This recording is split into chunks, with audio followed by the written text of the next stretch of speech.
Now, the stimulus bill passed the House last night without a single Republican saying aye. The bill now heads to the Senate, and the fear is that Washington's new spirit of cooperation is already gone. Now, sit down, prepare yourself. You see this, my bipartisan stimulus? This was written by Rush Limbaugh, making a bid to keep bipartisanship alive. That is the op-ed he wrote this morning. He joins us on the Newsline. Rush, a lot of people are very skeptical here with a headline from you, my bipartisan stimulus. Why skeptical? I'm just trying to build bridges and roads to the administration for genuine bipartisanship and cooperation and fairness. And the president says that he still wants to work with Republicans. Here I am. We can work together and do what's best for the American people. I'm sorry, but wait a minute. I mean, a week after the inauguration, you said you hope he fails. Are you now admitting that that was a stupid and mean-spirited thing to say? No, it was an accurate thing to say. It was an honest thing to say, and it came... Well, and how is that bipartisan? Well, if you'll let me explain. Well, so far you haven't. You're being contentious with no reason. It came after a thorough explanation of my belief that liberalism, which is what Obama represents, destroys the free market, destroys capitalism. I think this stimulus plan is all about re-FDRing America, the New Deal. And as a conservative, I want liberalism to fail. I want the country to succeed. And that's what I meant, and that's what I said over and over again. You've got to stop reading these left-wing liberal media sites. I just listen to you, Russ. I don't read anybody. I listen to you. And what I hear is hypocrisy. You hear hypocrisy? Yeah, I hear hypocrisy. You're saying in this piece, you say, our economy doesn't know the difference. This is about jobs now. Leave politics aside. And yet the first thing out of your mouth is politics about liberal and conservative, Republican and Democrat. Exactly, but I am trying to show, this vote that happened in the House yesterday is actually a failure. The bipartisan vote was the defeat, 11 Democrats joining Republicans. The partisan vote was all Democrats.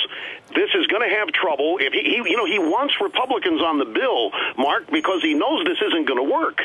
He wants Republicans so that he has cover so that they can't run for re-election saying they oppose this debacle.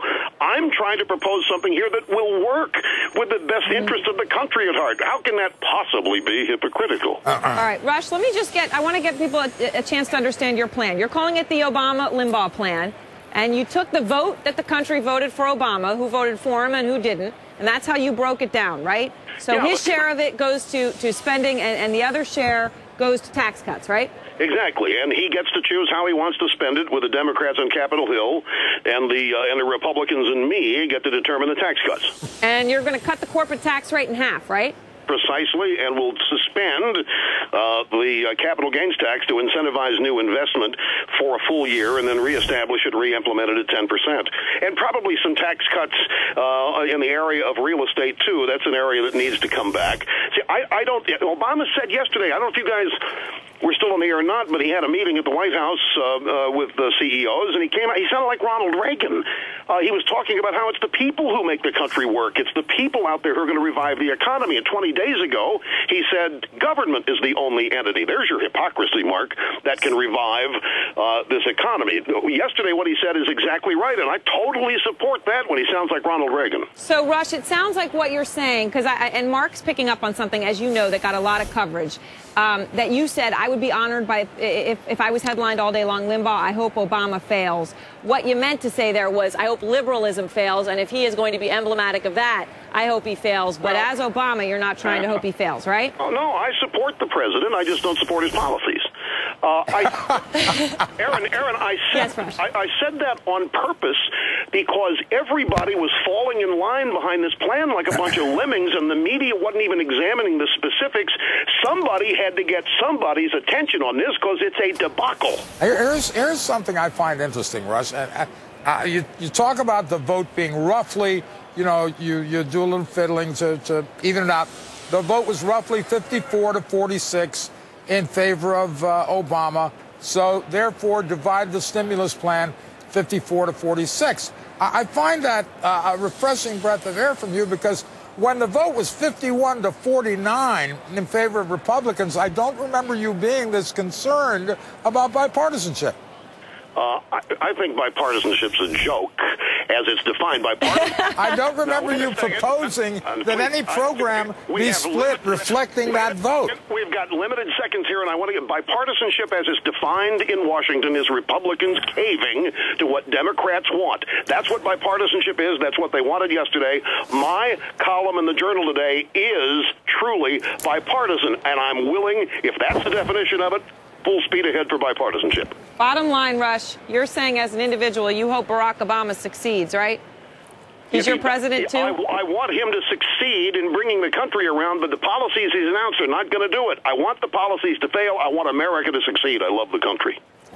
Thank you very much, Rush Limbaugh. A lot of people saying your bipartisanship here think this plan makes some sense. Mark, there's some things in this plan that make a lot of sense, that corporate tax cut. Oh, yeah. Yeah. Yeah, corporate tax cut, yeah. I sure wish Rush had been more in favor of bipartisanship back when it was 51-49 for the Republicans. Being in the minority suddenly stimulates your bipartisanship. Up next, the final check on the market. We'll be right back. Back with his plan. I wouldn't be surprised. He's an influential man. He is? I wouldn't be surprised if he was worth 10 or 15 points on the Dow. Pretty darn thoughtful. What'd you say? What was thoughtful? Oh, that's right. The plan? No, there were a couple of thoughtful points in this plan. I thought the corporate tax one was very interesting. Yeah, but I mean, he's not alone in that. No, he's not alone. But all right, two quick things. But I enjoyed it. I would love to have Rush on, like maybe weekly for 5 minutes every Friday or something, because he's an excellent debater. I tried to provoke him, and he didn't rise to the bait. Rush is a great interview, and he can make a lot of people very you-know-whatted. But that's because he's smart.